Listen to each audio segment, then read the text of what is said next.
Well, guys, that all stressful video number 1000 is over. We're starting on the second 1000 now, so I am greatly relieved. We're getting back to normal, what I consider normal lock picking. This is from the Madhouse in Belgium. He's a practicing locksmith. It is a 6-pin dimple lock, kind of wide open if you take a look there. But you notice that the pins are protected by, well, we got some protective barriers on the right and on the left, kind of sandwiched in there. Beautiful looking key. Check it out. It doesn't get much better than this. We got it high, low, high, low, high. Only way it could be better is if that pin number 1 was the same as those other 2 max cuts. Just a great pinning on this thing. Works beautifully. It is an m.c.m. made in Spain. You're going to see somebody will ask about the tape. It's because there's a serial number there, and Madhouse asked me to cover the serial numbers up because I think it's probably a lock that's still in use in somebody's house. He doesn't want to share that with us. Who can blame him, right? All right, I'm going to pick this one correctly, just like it was found in Belgium, oriented like this with the pins pointed down. And this question is asked a lot. Does it matter? Does the lock care? Is it easier one way or the other? No, the lock does not care, and it's really not any easier or any harder, no matter how you go about it. But I get yelled at less when I pick it with the pins down, because that's the way we found them in Europe.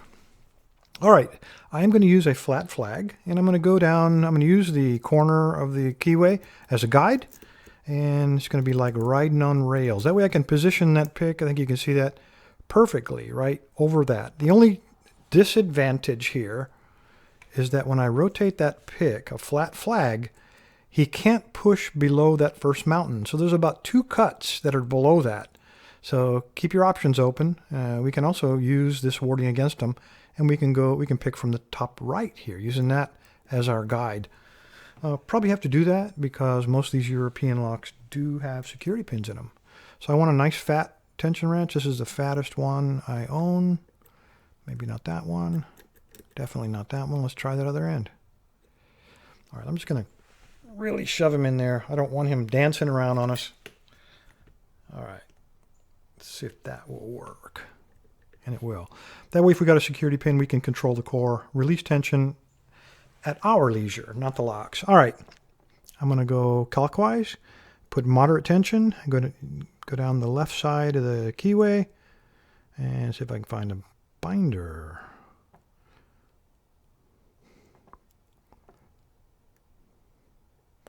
Yeah, I have pin. Oops, my tension wrench coming up. Felt like pin 1 I got to click off of him.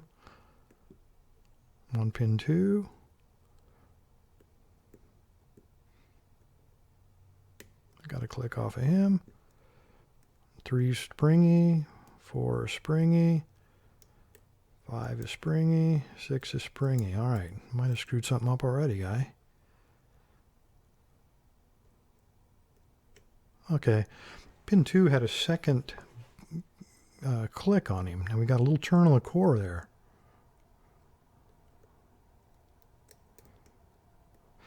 I touched pin 5 and I felt a tiny little click.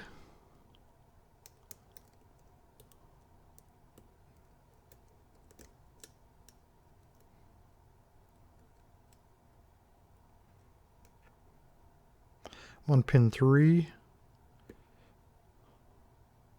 Got a click off of him. No fault set yet though, to speak of anyway. I think we're still dealing with standard pins. And there we go. That was pin 2.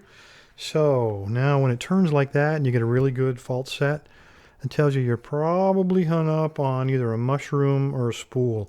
And you pick those, both of those pins, you pick them with the same technique. We're going to look for some counter rotation. And it's almost like I called it right there, pin 1. Let me keep looking though, see if somebody talks louder than him. You know, pin 4 is also giving me counter rotation.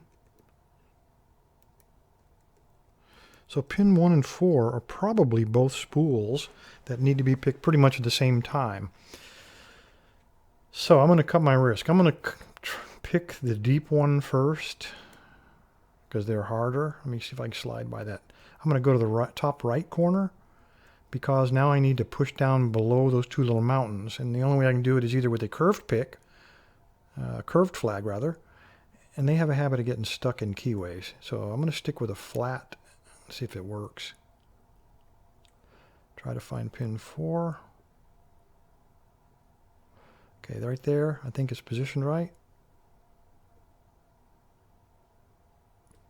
Come on.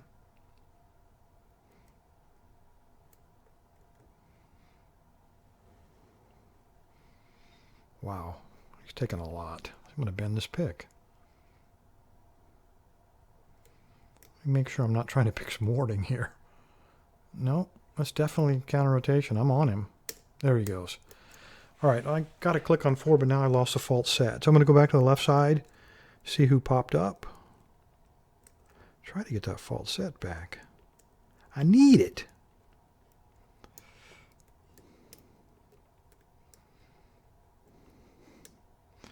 All right, nobody's talking to me. So one of two things has happened here. Either I did not completely set pin 4, which is what I suspect, or the next pin has to be pushed below those 2 little mountains. So again, I'm going to go to the top right, and I'm just going to check, see if I get any faults, any counter rotation, any kind of feedback.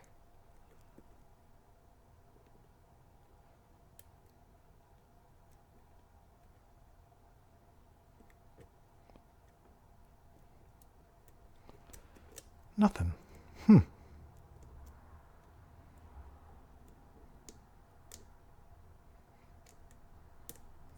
That was a click on pin 2, but I didn't get my fault set back.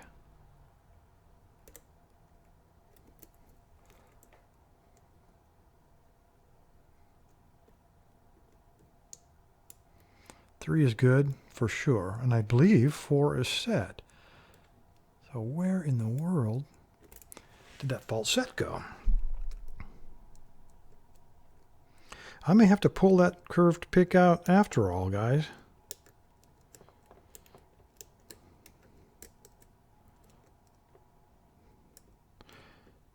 All right, here we go. It was pin 2. He had like a 3rd click on him. All right, let's go ahead and crack this dude open. That was kind of nasty. And let's see what's inside of this thing.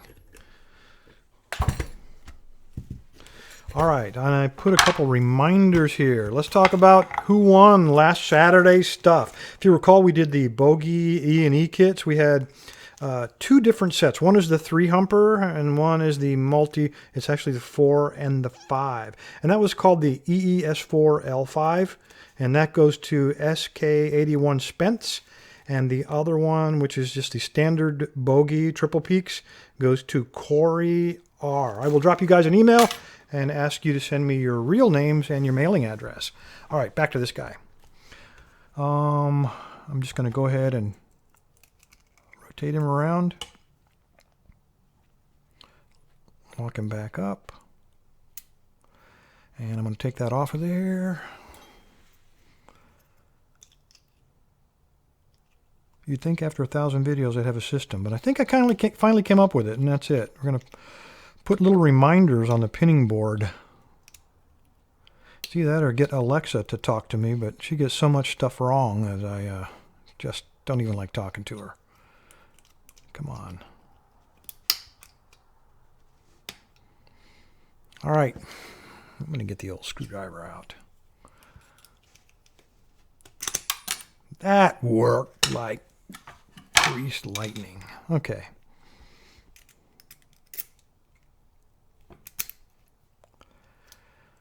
I'm going to turn it like that. I believe that will work. Get me a follower. And let's chase those guys out of there. We're probably going to have trouble. We got a little ledge there.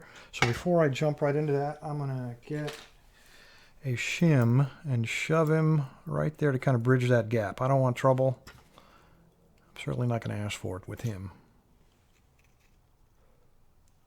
Okay, where are the pins? Probably on that side. Yep, there we go. All right, there we go, all 6. We got an anti-drill rod right there. Let's pull these guys out one at a time.